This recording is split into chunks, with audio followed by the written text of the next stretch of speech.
Baseball season is here at last, and the excitement continues all season long at DraftKings.com, the official daily fantasy partner of Major League Baseball. Daily fantasy means no season-long commitment. Why wait until the end of the season to claim victory when you can win huge cash every day? Hurry to DraftKings.com now and enter promo code PARDON to play for free. You could win part of the $300 million in prizes being awarded this season. Enter PARDON for free entry now at DraftKings.com. That's DraftKings.com.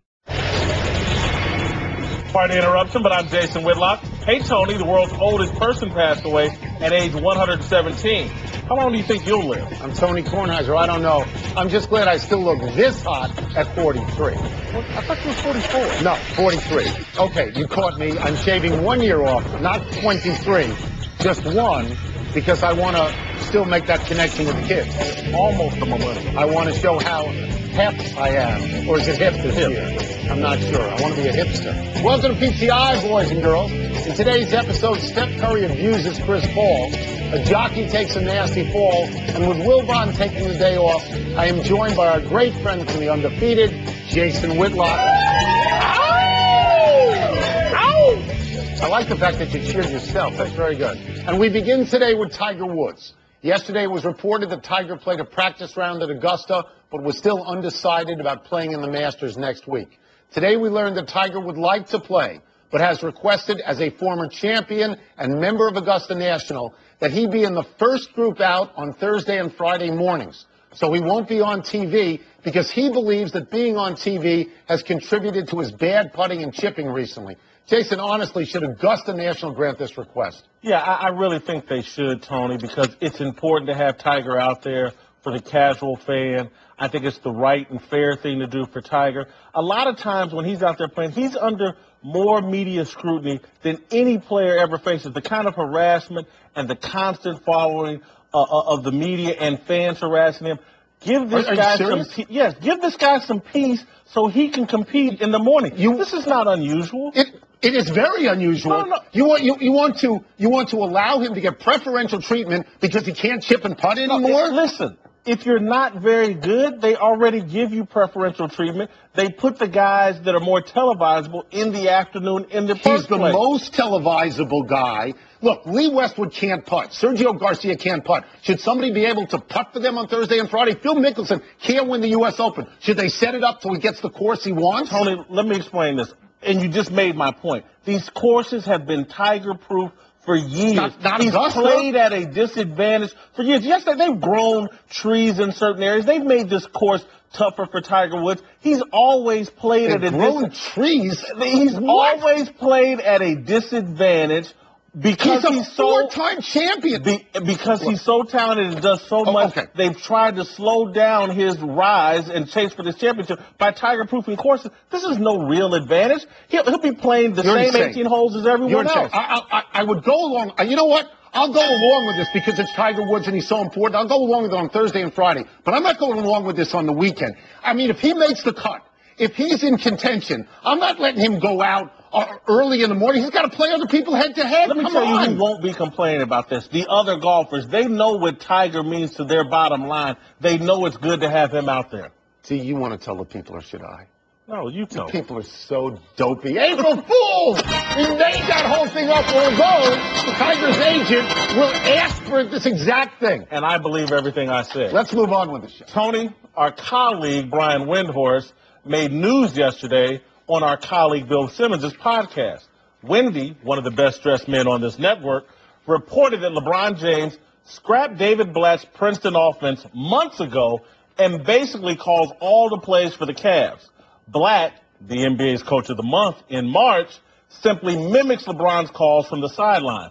Tony, does this matter if it works? We could go back and check the tape, and you will find that on the day that LeBron said he was going back to Cleveland, I said on this here quality program that he was the coach and he was the general manager, and this just confirms it to me.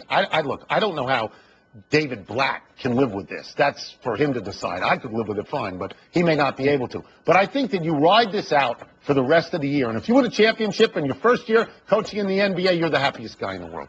I think there's some risk in this for LeBron, that it's out there this publicly. I think we all knew it, but now that it's out here this publicly, if he does not win a championship, I'm going to start to compare LeBron to Peyton Manning, a guy that wants too much control rather than partnering with a head coach and surrendering to the guidance and the direction of a head coach the way Tom Brady has and has 4 or 5 Super Bowl rings, whereas Peyton Manning only has 1. LeBron James could be getting to the end of his career with less championships than he should. LeBron already has 2, so he's not Peyton Manning. Look, this has been out there for a long time. It's been out there that LeBron throws David Blatt out, didn't go to meet him until months had gone by when he had already been with the team, was calling plays early. I thought when they started out and they got to 19 and 20 that in that period of time, I really did think Blatt could be fired. I don't know what his ego is. I don't know how he feels about this. I know that LeBron, when he went to Miami, Eric Spoelstra was a young, fairly unknown coach. They seemed to get along. They made 4 straight finals. I don't know if it's terrible for Blatt. Maybe it is. Maybe it is. What happened in Miami, backed by Pat Riley. So Spoelstra was given an opportunity to coach because of the strong leadership and management. LeBron James perhaps needs to evaluate himself. He's had this situation with Mike Brown. He didn't win the titles he wanted to in Cleveland because he tried to. Yes. He's fired. And so now, is he doing it all over again? I would love to see LeBron in a Princeton-style offense, in an offense with more movement David Blatt, than what he if they does. win a title or even get to the finals, can get a job in the NBA. But he may want to stay because after a while, maybe LeBron will accept him better. It seems like, speaking of coaches, it seems like Doc Rivers and Steve Kerr have beef. We knew the Clippers and the Warriors hated each other. Well, maybe the coaches do too. Before last night's game, upon hearing that Draymond Green would sit out for the Warriors, Doc said, quote, "That was pretty predictable. They didn't want to take the risk of going 2-2 against us with their regular guys," unquote. And Kerr came right back with a chuckle, quote, "Oh, is that right? Either that or we have a 9-game lead and a couple of guys banged up somewhere in there," unquote. Jason, how does Doc Rivers come off to you in this exchange? Not the greatest, a little chippy. I think people don't respect Steve Kerr coming straight off the TV booth right into a championship caliber team. Doc did that with Boston. Straight off into a championship caliber team. They made the trades, and then he maybe not the first year, but shortly thereafter. So I think there is some jealousy towards Steve, the fair-haired golden boy that walks right into a championship caliber team. I mean, they have this dominant team, and so I see Doc embracing the mentality of his teams. They don't like Golden State, right. And so it's getting physical on and off the court. Now the coaches are getting physical. If I was asked how did Doc look in this particular exchange, I would point to the scoreboard where they lost at home. They had a 17-point lead at home, and they lost to the Warriors. And Steph Curry may not have outplayed Chris Paul by a lot, but he left them in the dust at one point. And you look at the scoreboard, and now they're 3-1. They didn't play Draymond Green, and now they're 3-1. They will probably get another chance in the playoffs, but at the moment, as chesty as the Clippers are, they got nothing to say to the Warriors. Nothing. It's a terrible look because they lost and because Golden State has been so dominant. Yeah. It looks like all they're left to do is talk and take shots rather than backing it up on the court. But I'll say this about last night's game. The foul at the end where they got the 3 free throws, that was weak. That shouldn't have been called. That was a bogus call. So I understand why Doc is upset in the aftermath of that game and takes a shot. There is a phrase, big hat, no cattle. At the moment, that's what the Clippers look like compared to the Warriors. Absolutely. Tony, apparently, Oregon quarterback Marcus Mariota has no interest in attending May's NFL draft in Chicago. The Heisman Trophy winner and future NFL draft bust wants to be in Hawaii with his family and friends to celebrate some team making a huge mistake. Florida State's Jameis Winston is leaning towards ducking the cameras too, rather than sitting in Chicago as Mel Kiper, Todd McShay, and Mike Mayock sift through his personal failures. Tony, should the NFL make these guys show up? Maybe Mariota. They might want to make Mariota. Certainly not Jameis Winston. When you look at what has happened with Jameis Winston off the field in the last 2 seasons, all right, including the charge, not formally brought to trial, but a charge of sexual assault. And then you look at the year Roger Goodell just had, specifically in terms of domestic violence and how he handled that. If you're the NFL, do you really want Roger Goodell hugging Jameis Winston when he becomes the #1 overall pick? I don't think you do. I don't think you want Jameis Winston at a press conference to actually say things like he said the other day, I have no off-the-field problems, I'm a good guy. The NFL is a bottom-line driven league. The idea here is to do whatever's best for television. And so the NFL should try to put pressure because that's better for TV. Jameis Winston in the building. Really? Do you think that would affect do you think that would affect the rating? Yes, I think any fewer people would watch it? Do you remember 2 years ago when the first 28 people picked were offensive linemen and nobody knew anyway, and the draft got bigger numbers than ever? We work for a television network. Right. They want the live feed into the green room as people are talking about Winston and Mariota. They want that. Now, when you're How about the hug? Do you think they want that? Do you think Roger? Yes. Do you think Roger Goodell wants that hug? No, with Jameis Winston? Roger Goodell, basically, he works for the owners and he works for his television partners, the NFL Network and ESPN in this case. And yes, I think that hug would be best for hey, all publicity is good publicity. Look, I think it's a television show that's going to do well no matter if anybody's there. I think it's a show about who picks whom and the order in which they are picked. I don't think the people showing up is going to affect the ratings. We love the story of a guy falling and being able to show him in there in the green room with his family. Again, that's part of the story. Falling, and that hug, I think that hug is poisonous. I honestly do. Gino Auriemma, the greatest coach in women's college basketball, got on a conference call today and called men's college basketball, quote, a joke, unquote. Auriemma went on, quote, as a spectator watching, it's a joke.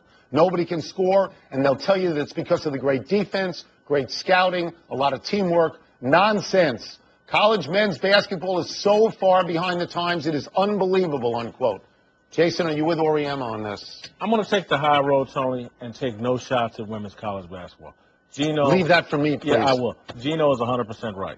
He's wrong timed, I think, to say it, wrong messenger, because it's going to get lost in people criticizing women's college basketball. But what Gino recognizes is the women's game is built to ride the coattails of the men's game.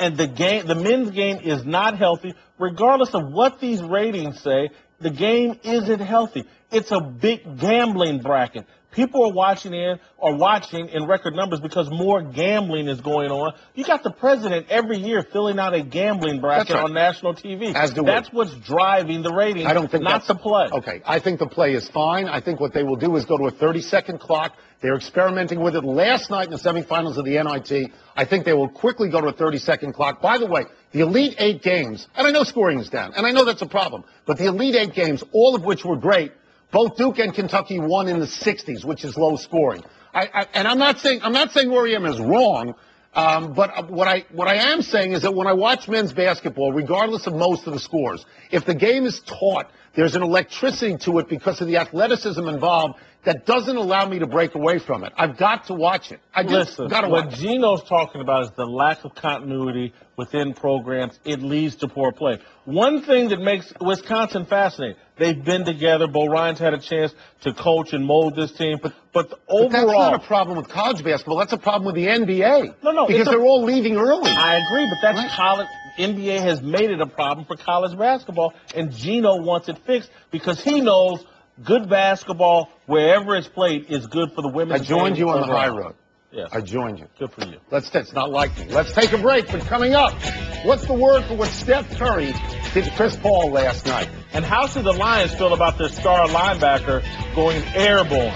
That's nuts. Crazy. That is simply nuts. I would never do it.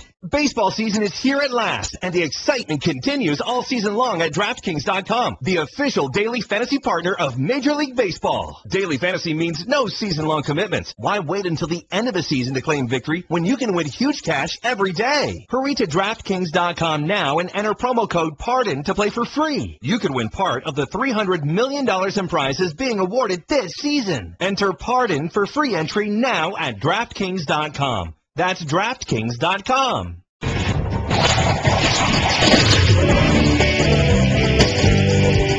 Back in college, I was an English major, and Jason played on the O-line. So you decide who's got the advantage and what's the word. What's first? Steph Curry blanked Chris Paul last night. Clown-suited, and I'm borrowing your phrase, and I'm waiting for said suit to be stitched on to Mr. Paul. Now, a lot of people are going to look at this, and they're going to say, you're misinterpreting it, because Chris Paul steps on Steph Curry's foot a couple of times, and so that throws him off balance. But at the end of the clip, you see him struggling to keep his can off the floor. I mean, at this point, Steph Curry has surpassed Chris Paul, and this was emblematic of it last night. And that's why my word is retired he retired Chris Paul from any conversation about who the best point guard is in the NBA.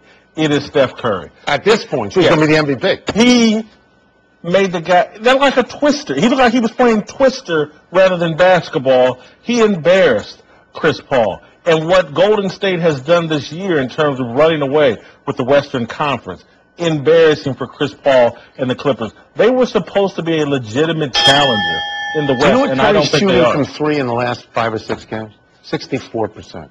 That's incredible. Next! Michael Sam should be blank about the opportunity to play in the CFL. He should be eager because the NFL is not calling. He spent time trying to make the St. Louis Rams and was cut.